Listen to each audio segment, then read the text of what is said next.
Welcome back to Rukavit Fam YouTube channel. කොහොමද යාළුවනේ ඔයාලට?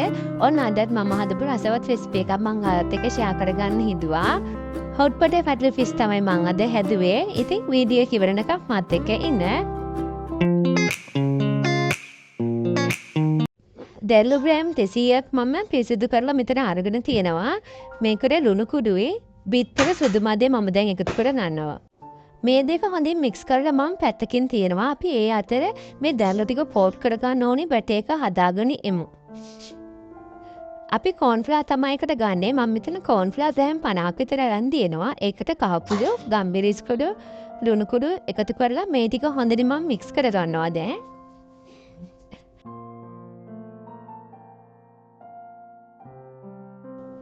දැන් අපි මේ විදියට දැල්ලෝ එකින් එක එකතු කරගමු.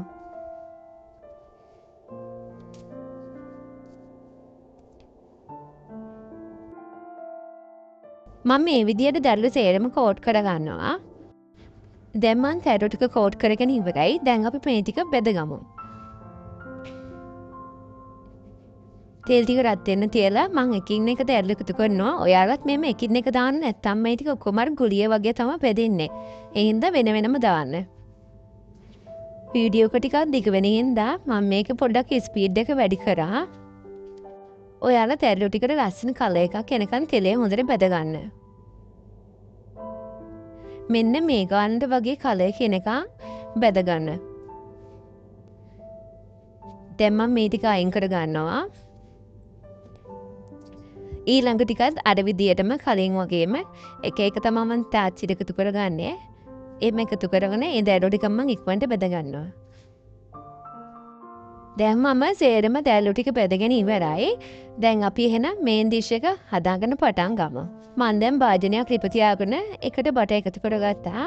ඔයිල් ටිකකුත් මම එකතු කරගත්තා. දැන් මම ඒකට චොප් කරගත්ත සුදු ලුණු එකතු කරගන්නවා. සුදු ලුණු ටික ටිකක් රන්වන් පාට වෙනකම් බෙදගත්තොත් ඇති. මගේ සුදු ලුණු ටික ටිකක් බෙදුන වැඩි වුණා. ඒක කියලා බෙද ගන්න අවශ්‍ය නැහැ. රන්වන් පාට වෙනකම් බෙදගත්තොත් හොඳටම ඇති. දැන් මම මේකට සෝයා සෝස් ටිකක් එකතු කරගන්නවා. ඊට පස්සේ කැරි මිරිස් මේ ටික ඉක්මනට එකතු කරගන්න. ඊට පස්සේ මේකට මම තක්කලි සෝස් ටුට්ටක් එකතු කරගන්නවා. මේ ඔක්කොම හොඳට මික්ස් කරගන්න. මේ වෙලාවේ රිපේ ගින්දර මීඩියම් ප්‍රමාණය වගේ තියාගන්න. ඊට පස්සේ මේකට මම එකතු කරගන්නේ මේ ලුණු කොළ. දැන් අපි මේකට බෙදගත්ත දැල්ලු ටික අපි එකතු කරගමු. මම මෙතන ලොකු ලුණු එකතු කරගන්නවා රින්ස් විදිහට කපලා. අවසානික මම සීනි පොඩ්ඩක් එකතු කරගන්නවා. ඒකෙන් පොඩි රසක් එකතු වෙනවා අපේ මේ hot butter කටළු fish එකට. මෙතන මම පොඩි දෙයක් කියන්න ඕනේ. ලුණු කොළයි ලුණු මෙහෙම එකතු කරලා පස්සේ වැඩි වෙලා තියාගන්න අවශ්‍ය නැහැ. මම බබා එක හදන හින්දා පොඩ්ඩක් මේ ටික වැඩියෙන් fry වුණා වගේ මට තේරෙනවා. එච්චර fry වෙන්න අවශ්‍ය නැහැ.